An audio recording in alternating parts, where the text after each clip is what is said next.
महाभारत युद्ध में 13वां दिवस कौरवों और पांडवों दोनों के लिए सबसे त्रासद दिन था।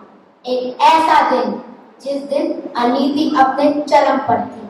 आज मैं आपको उसी 13वें दिवस की दास्तान इस कविता के माध्यम से सुनाने जा रही हूँ।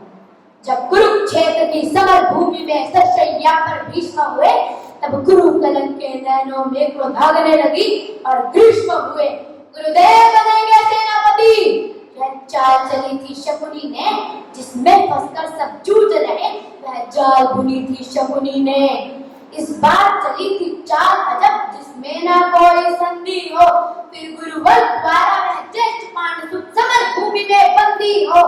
फिर पांडव सेना में गुरुवर ने कुछ ऐसा तांडव नृत्य किया, सब समर मुंड से पाट दिया, कुछ ऐसा चित्र विचित्र किया। सेना की यह दशा देख अर्जुन को क्रोध अपार हुआ, बच उठा श्री कृष्ण का पंचजन और गांडीव का टंकार हुआ। फिर कहा द्रोण ने दुर्योधन, मैं उससे पार न जा सकता, अर्जुन के रहते धर्मराज को बंदी नहीं बना सकता। फिर त्रिगुणों ने कहा हम प्रण पे प्राण लड़ाएंगे, हम अर्जुन को ललकारेंगे और दूर तक ले जाएंगे। हम जान रहे हैं अर्जुन से पा सकता कोई पार नहीं, पर इससे बढ़कर मित्र तुम्हें मैं दे सकता कोई हार नहीं। फिर क्या था? ऐसी नीति बनी जिसको सबने मंजूर किया। उसने अर्जुन को ललकारा और समर भूमि से दूर किया। अर्जुन के जाते ही गुरुवर ने कुछ ऐसी नवीन संरचना की जिसका भेदन न हो सके, उस चक्रव्यूह की रचना की। निज सैन्य ताकत को दुखी दे शेर बब्बर को जगना था, जो धनी धनुष के बलते थे उनको भी नाक रगड़ना था।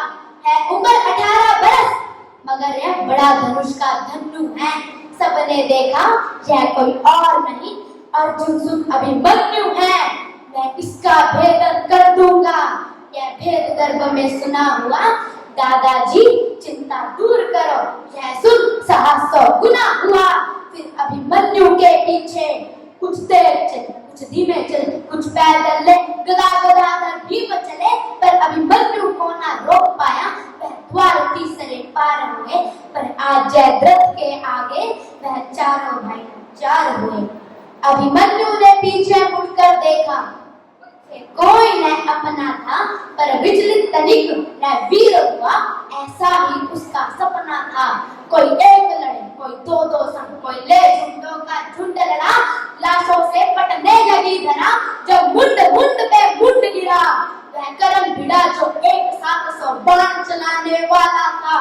वह करण भिड़ा जो दुर्योधन को जीत दिलाने वाला था। फिर दुर्योधन कुपित हो उठा, ये सबका नाम पुकारा है, सब इसको मिलकर मारो, ऐसा आदेश हमारा है। फिर एक साथ सातों सात ने कुछ ऐसा ताम तमाम किया, रथ के सारथी को मार डाला और घोड़ों का ताम तमाम किया। धीरे धीरे से सबने उसके सीने पर प्रहार किया। सब युद्ध नियमों को भूल गए, सो ऐसा अत्याचार किया। मैं शब्दों की सहज सुशीलापन लिखूं, अब कविता को विश्राम लिखूं। उस बालक अभिमन्यु को मैं अंतिम बार प्रणाम लिखूं। धन्यवाद।